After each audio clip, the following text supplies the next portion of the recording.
How to zoom on CapCut. Hello everyone, welcome in this video. Many people asked me to do this video because there is a lot of people using CapCut, but they doesn't know how to zoom on your CapCut app editor.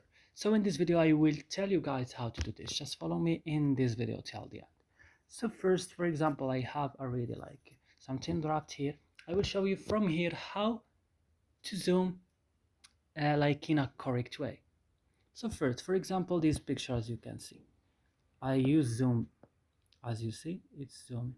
For example, I will add like a picture from here. Where is a picture? I will add a photo. I will add, for example, this. Then we click add. Okay. To zoom, you have to click here, for example, on the picture, and come right here and click.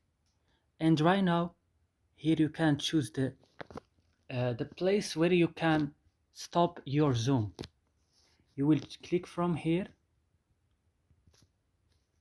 and come here on the picture and make like zoom like this, for example. And that's it. For example, I will back, I will play it. As you can see, look, right now it's working. So that's it in this video, guys. I hope it's useful for you. If you have any more question, you can write it down in comments. And don't forget to like to support us and subscribe in our channel. See you in another video.